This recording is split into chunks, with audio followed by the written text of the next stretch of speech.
வலியுறுத்தி சென்னை எழிலகத்தில் இன்று உண்ணாவிரத போராட்டத்தில் ஈடுபடுவதற்காக வந்த சாலை பணியாளர்கள் கைது செய்யப்பட்டுள்ளனர்.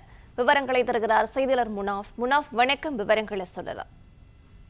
சென்னை எழிலகத்தில் இன்று இந்த தமிழ்நாடு நெடுஞ்சாலைத்துறை சாலை பணியாளர்கள் உண்ணாவிரத போராட்டத்தில் ஈடுபட்டவர்களை காவல்துறையினர் கூண்டுகட்டாக கைது செய்து வருகின்றனர். குறிப்பாக 41 மாத பணி நீக்க காலத்தை பணிக்காலமாக கணக்கிட வேண்டும் என்ற உயர்நீதிமன்ற உத்தரவை அமல்படுத்த கோரி இந்த போராட்டமானது நடைபெற்று வருகிறது. குறிப்பாக 5 கோரிக்கைகளை வலியுறுத்தி அவர்கள் போராட்டத்தை மேற்கொண்டு வந்தனர்.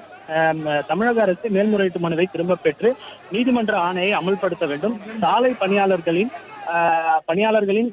அதாவது உயிரிழந்தோரின் குடும்பத்திற்கு கருணை அடிப்படையில் பணி நியமன கோரி விண்ணப்பம் செய்துள்ள அனைவரும் விரைந்து பணி வழங்கிட வேண்டும். மாநில நெடுஞ்சாலை ஆணையத்தை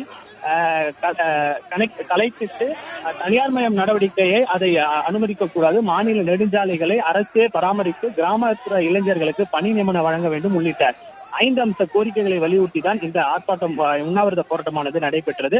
காலை 10 மணிக்கு தான் போராட்டம் என்று அறிவிக்கப்பட்டது. ஆனால் அதற்கு முன்னதாகவே இந்த சென்னை எழிலகத்தில் இருக்கக்கூடிய அந்த வளாகத்தில் உண்ணாவிரத போராட்டத்தில் ஈடுபட்ட முயன்றவர்களை கூண்டுக்கட்டாக காவல்துறையினர் கைது செய்திருக்கிறார்கள். அவர்களின் இந்த 5 முக்கிய கோரிக்கைகளில் 41 மாத பணி நீக்க காலத்தை பணிக்காலமாக கணக்கிட வேண்டும் என்ற உயர்நீதிமன்ற உத்தரவை அமல்படுத்த வேண்டும் என்பதுதான் முக்கியமான கோரிக்கை. ஊழியருக்கான ஊதிய மாற்றம் செய்திட வேண்டும் உள்ளிட்ட கோரிக்கைகளை வலியுறுத்தி இந்த போராட்டமானது நடைபெற்றது. எழிலகம் முன்பு உண்ணாவிரத போராட்டத்தில் ஈடுபட்டவர்களை கூட்டுக்கட்டாக காவல்துறையினர் கைது செய்திருக்கிறார்கள்.